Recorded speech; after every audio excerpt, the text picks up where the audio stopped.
I'm Greg Barber. Welcome to Industry Insider.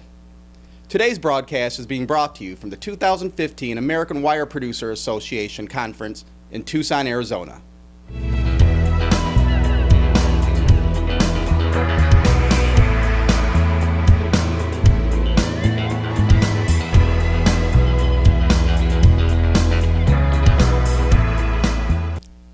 The AWPA's reach extends beyond that of the domestic wire producer. Its impact has effect on manufacturing throughout the metal forming and fastener supply chain, and ultimately the end user of these metal products. In the end, the consumer will reap the benefits of the AWPA's efforts. Today's guest is Milton Magnus, President of M&B Metal Products and the American Wire Producers Association. Milton, what is the AWPA and who does it represent? The AWPA, or American Wire Producers Association, represents companies that purchase wire rod and draw it down into wire. And the wire can be sold as wire, can be made into wire products, nails, springs, garment hangers, threaded rod. And it's also comprised of companies that sell to the people that draw wire, people that produce wire rod, brokers, importers of wire rod, people that sell machinery, and people that sell other supplies to the wire industry. What does the AWPA provide to its members? A variety of things. First of all, avenues like we're having right here in Tucson that enable people to come and gather, talk to colleagues, friends, suppliers, customers, visit with them, have very good business programs, and just a way to interact with other people that have same issues you have. They have legislative actions. We have a conference in Washington once a year. We always make Hill visits for the conference to take our issues to the Hill. We have an active government affairs committee that monitors everything that's happening that might affect our business. We have operation managers meetings where not only the CEOs, the owners of companies come, but the people that actually run the plants. They come, they face similar issues with other people. They have plant tours, they have roundtable discussions. It's a great avenue for that.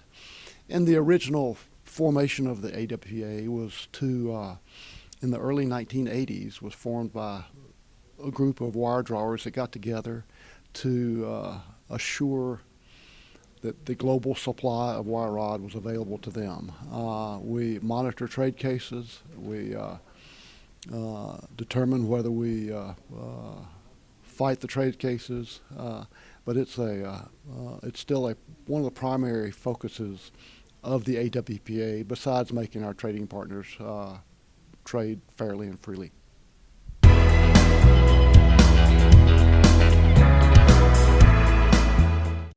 The domestic manufacturing workforce faces many challenges. It is projected that it will lose 2.7 million workers due to attrition and retirement in the next 10 years, with only 700,000 of these openings expected to be filled.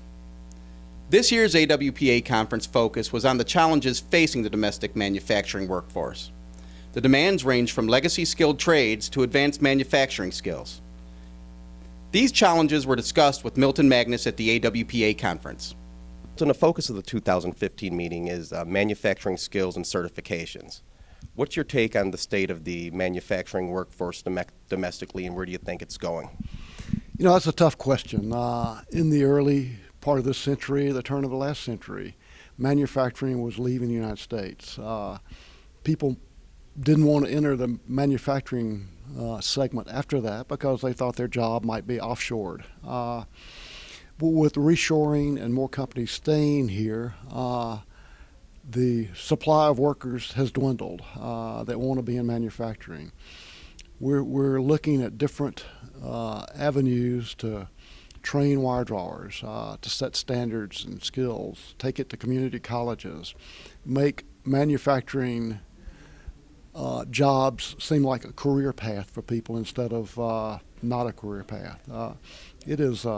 It's important that we that we bring manufacturing back here and keep it here. It's always been the avenue to pull us out of recessions. And with this last recession, the manufacturing economy still wasn't as strong as it should have been, and it's taken us longer to get out of that. So manufacturing and training people is a key to our prolonged life. Milton, thank you for joining us. Thanks for having me. Well known that the need for skilled manufacturing outpaces the desire of the workforce to fill these positions. For many years, it was unappealing to consider a career in traditional manufacturing.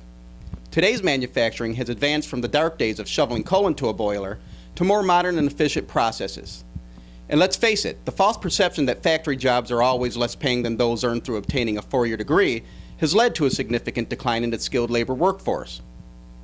In fact, the average annual compensation for a manufacturing position in the United States is $77,000 compared to an average of $62,000 across all other industries. Groups like the National Institute for Metalworking Skills continue to address the needs for skilled labor training by developing industry standards that set parameters for manufacturing training. Advanced training programs through high schools, vocational institutes, and colleges are resulting in the development of a trained and motivated manufacturing workforce. Domestic manufacturing has labor needs. Needs equal jobs, and in the words of James Wall, Executive Director of the National Institute for Metalworking Skills, jobs equal power. Ultimately, it is up to domestic manufacturers to define their workforce, offer the incentive of education, and administer the change in perception of manufacturing jobs. I hope you have found this segment of Beta Steel's Industry Insider informative. We welcome any questions or comments you may have on our broadcast. If you'd like to be part of a future discussion panel, please contact us at Beta Steel.